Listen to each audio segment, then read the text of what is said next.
ربنا ظلمنا أنفسنا وإن لم تغفر لنا وترحمنا لنكونن من الخاسرين ربنا فاغفر لنا ذنوبنا وكفر عنا سيئاتنا وتوفنا مع الأبرار رب ارحمهما كما ربياني صغيرا رب ارحمهما كما ربياني صغيرا রব্বুল আলামিন আল্লাহ কোন কোন শীতের মধ্যে ঐতিহাসিক খোলাপাড়াবাসীর উদ্যোগে আল্লাহ 49তম তাফসীর মাহফিলের আজকে তৃতীয় দিনের শেষ রজনীতে আল্লাহ গভীর রজনীতে মালিক রে আমরা কিছু সংখ্যক গুনাহগার বান্দা আল্লাহ তোমার আদালতের কাঠ গড়ায় আসামির মতো দাঁড়াই ভিক্ষুকের মতো দুইখানা হাত বাড়াইছি এ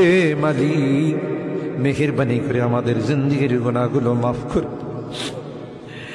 ও রব্বে করিম তুমি তাকাইয়া দেখো বুড়া মানুষগুলো ঘরে যায় না আগে মা বোনরাও ঘরে যায় নাই আমার কলিজার টুকরা সন্তান যুবকরাও ঘরে যায় কাঙ্গালের মতো হাত বাড়াইছি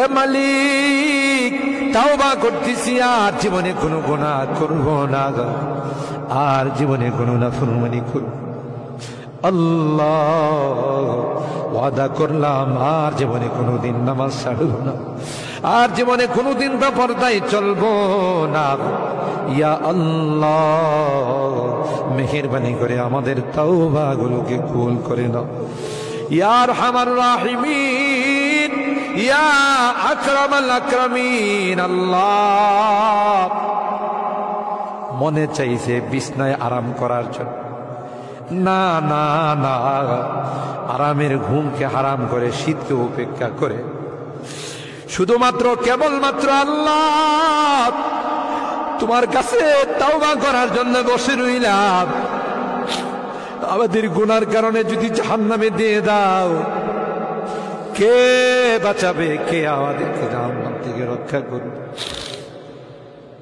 ও মালিক কিয়ামতের কঠিন ময়দানে আমাদেরকে তুমি গুনাহগার বলে ডাক দিও ইয়া আল্লাহ কোরআনের মধ্যে আছে জাহান্নামীরা জাহান্নামের আযাব সহ্য করতে না পাইরা কুরুতি মিনতির সাথে কাকুতি মিনতির সাথে বলবে ইয়া মালিক লিয়াকদি আলাইনা রাব্বুক এ জাহান্নামের দারোগা মালিক ভাই আর সহ্য হয় না আর সহ্য হয় না মালিক রে কো আমাদের জন্য কোনো ফয়সালা করে দে 1000 বছর পর জবাব আসবে ইন্নাকুম মাকিসু এই জাহান্নামে তোদেরকে থাকতে হবে কোনো ডাকের সাড়া দেওয়া হবে আল্লাহ তোমার কোরআনে তুমি বলছো কালাকসাউ ফিহা ওয়ালা তুকাল্লিমুন অপমানিত হয়ে জাহান্নামে থাক কোনো কথা বলবি না কবরের মধ্যে সাপ বিচ্ছু কামড়াবে একদিক দিয়া চামড়া পুড়ে গেলে আরেক দিক দিয়া নতুন করে গজাবে এ মালিক দুনিয়ার কোনো বিষাক্ত সাপ দেখলে বাঁচাও বাঁচাও করে চিৎকার করে একটা নয় দুইটা নয় 99টা সাপ একে একে কামড়াবে একটা সাপ চুল মারলে 99 হাত মাটির নিচে চলে যাবে বিচ্ছু কামড়াবে আমি চতুর্দিকে বলবো বাঁচাও বাঁচাও কেউ আমার কাছেও যাবে আমার ডাক কেউ শুনবে না আল্লাহ এই জন্য আজকে চোখের পানিগুলো ছেড়ে কাঁদতেছি আল্লাহ তোমার নবী বলেছেন উম্মত গুনাহ করে যদি আল্লাহর ভয়ে জাহান্নামের ভয়ে কবরের ভয়ে যদি চোখের পানি ফেলতে পারো রে আল্লাহ পাক তোমার চোখের পানি দিয়ে জাহান্নামের আযাবকে অফ করে দিবে এ মালিক এই বুড়া মানুষগুলো কান্দে পর্দার আড়ালের মা বোনরা কান্দে আল্লাহ আমার যুবকরা কান্দে আলেম ওলামারা কান্দে তুমি যদি মাফ না করো ক্ষমা না করো কার কাছে যাব কে আমাদেরকে মাফ করবে আমাদের তো দ্বিতীয় কোনো খোদা নাই যার কাছে গিয়ে মাফ চাবো আল্লাহ মেহেরবানি করে আমাদের তাওবাগুলোকে কবুল করে নাও ইয়া রাব্বাল আলামিন। আল্লাহ আমাদের জিন্দেগীর সমস্ত গুনাহ খাতাগুলোকে মাফ করে দাও। এ আল্লাহ আমাদের তাফসীর মাহফিলকে কবুল করে নাও। এই তাফসীর মাহফিল যে মুরব্বীরা শুরু করেছিলেন, অনেক মুরব্বীরা আমাদের মাঝে নাই, অন্ধকার কবরের বাসিন্দা হয়ে গেছে, আর কোনদিন আমাদের তাফসীর মাহফিল আসবে না। কে জানে, কে জানে আমরা যারা বসা আছি আগামী বছর এই তাফসীর মাহফিলে আসবো না জমিনের নিচে চলে যাব।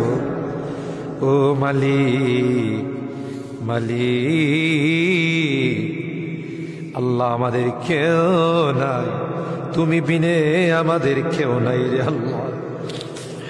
একটা মা যদি হারানো সন্তান পায়, মা বুকে নে কুলে নে চুমু খায়, আমরা শয়তানের ধোঁকায় পড়ে রাস্তা হারাইয়া তোমার রাস্তা ছেড়ে দেয়া গুনার রাস্তায় চলে গেছিলাম।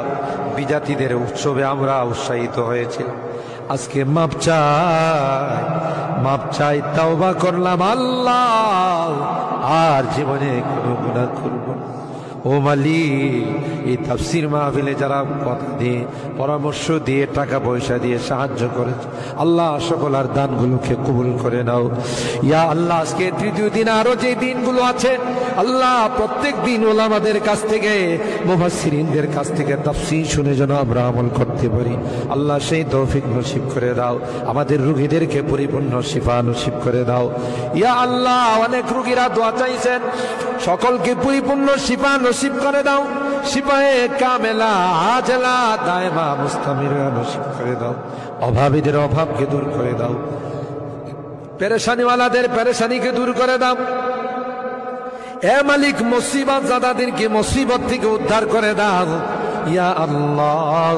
এখানে যারা হাত উঠাইছেন জানি না কে কি উদ্দেশ্য নিয়ে হাত, সকলের দিলের নেক মাকাসিদ গুলো পূরণ করে দাও আল্লাহ। আমার মুরব্বীদেরকে আবু বকরের মতো বানাই দাও আল্লাহ। আমার যুবকদেরকে কলিজা টুকরা সন্তানদেরকে জান্নাতি কাফেলার সদস্য বানাই দাও।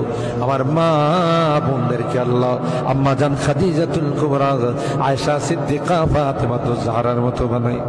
মালিক রে, আজকের মোনাজাতে শেষবারের মতো বারবার মা বাবার কথা মনে পড়ে, জানি না কার মা নয় কার বাবা।